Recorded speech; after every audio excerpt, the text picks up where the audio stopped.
Angéline Galvin, je suis docteur en épidémiologie et je travaille dans le centre de recherche en santé publique qui est situé à l'université de Bordeaux. Je travaille dans l'équipe Epicel, qui est une équipe qui travaille sur plusieurs axes de recherche, un axe sur le cancer, un axe sur les expositions environnementales et un axe qui joint les deux, qui étudie l'association entre les expositions environnementales et le cancer.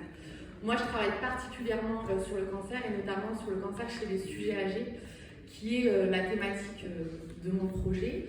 Comme vous le savez probablement, plus de la moitié des cas de cancer et près des 3/4 des décès par cancer surviennent chez des sujets âgés de plus de 65 ans. Et de nombreuses études, de nombreux travaux scientifiques ont mis en avant le fait que les personnes âgées étaient souvent diagnostiquées à un stade plus avancé, recevaient moins souvent un traitement notamment curatif et avaient une mortalité plus élevée. Mais il y a aussi d'autres travaux scientifiques qui ont pu mettre en avant qu'il y avait des inégalités, des disparités au sein même du groupe des personnes âgées. Et parmi les études qui portent sur cette thématique, on a pu mettre en avant que ces études prenaient rarement en compte des facteurs liés aux personnes âgées vraiment caractéristiques des sujets âgés comme l'autonomie fonctionnelle ou la cognition, qui sont pourtant vraiment importants à prendre en compte quand on travaille sur cette population. C'est donc sur ce thème qui est mon projet, le projet pour lequel je reçois cette bourse.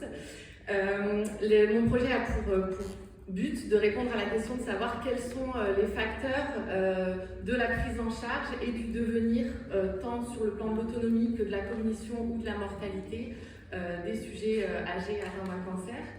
Et pour ce faire, on met en place une étude épidémiologique interrégionale qui va inclure près de 900 sujets âgés atteints d'un cancer résidant de la métropole de Bordeaux et de la métropole de Montpellier.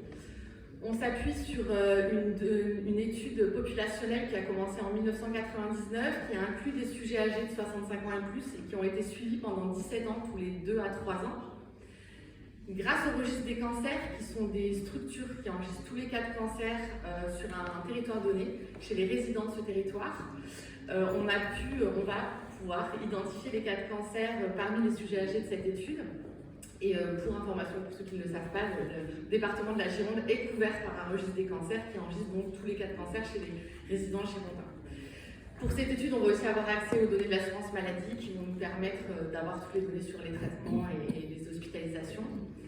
Et on a voulu ajouter un volet SHS, sciences humaines et sociales, dans notre projet, et on va travailler sur les conjoints également, qui sont souvent chez les sujets âgés les aidants principaux, et on va s'intéresser à l'impact de la santé physique et mentale des conjoints de ces personnes âgées atteintes d'un cancer sur leur prise en charge et leur devenir.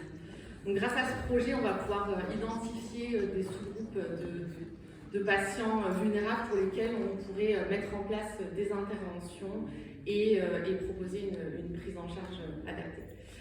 Je profite de ce temps de parole pour remercier la Fondation Bergonié, la ville de Bordeaux, la région et la métropole pour cette bourse. Je veux être sûre de voir. Je vous remercie.